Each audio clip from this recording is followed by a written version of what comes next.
Ang bayan ng Santa Cruz ang kabisera ng Laguna at ito ay may mas malawak na lugar. Madalas nagpupunta ang mga tao sa provincial office, ngunit sa pagkakataong ito pumunta naman tayo sa police station upang kumustahin ang ating mga kapatid na person, the pride of liberty at ating pupuntahan at makikipagkwentuhan tayo sa Chief of Police ng Santa Cruz Police Station. Kumustahin natin yung mga preso nyo, kung ano na yung sitwasyon, gaano sila karami, paano nyo po sila inaalagaan?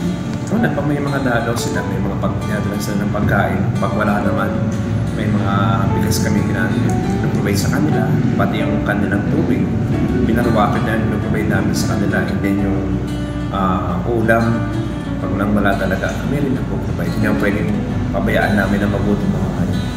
So, ibig sabihin, pagka walang dalaw, ay hindi naman sila mamamatay sa gutom? Hindi naman mamamatay sa gutom at hindi naman namin sila papabayaan.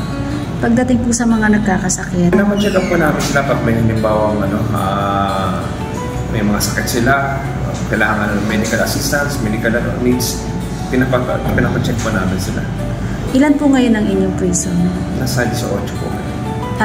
Hindi ba sila suffocated sa kanilang Hindi naman, kasi halos weekly naman nag-transfer kami. Wala sa amin tumatagal na preso dito. Halos weekly nag-transfer kami. Pagdating ng commitment order ng mga galing sa mga court, nag-transfer ka agad na. Pagdating sa papers na walang nag-aasikaso, may chance ba na minsan tinutulungan din ng mga pulis? Kasi naman sila. Kaya lang mostly, hindi naman sila talagang pagdating na sa iba, may lipat na sila, doon na sila nag-asikaso na ng mga papers. Pagdating sa amin dito, konti na naman papers yung ginagawa namin dito. Pero ang total score ay hindi nyo po pinababayaan ang humanitarian consideration, sila yung nagkamali din mga tao din yung mga yan. Kaya pinakausap ko rin sila, nagkakawa kami ng pepto. Pinapaliwan namin sa kanila na nagkataon na ng polis kami, gumawa kayo ng masama. Walang personalan, trabaho mo lang. Sir, may CCTV ba yung kanilang kinalalagyan na? Yes, wala naman nagsasakitan, ha? Yes po, meron CCTV. Wala pong sasakitan dito. Bawal na bawal. Nagpo-provide po ba kayo ng spiritual at mental health po? Yes po, may mga pastor dumadalaw sa kanila. Regular yan? Opo.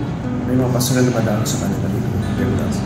Sa mga kamag-anak naman ako, dalawin nyo din sila. Mga tao din sila nagkakamali din. Bigyan natin sila ng pagkakataon na mabubuhay at parang naman sa kanilang pagmamahal natin.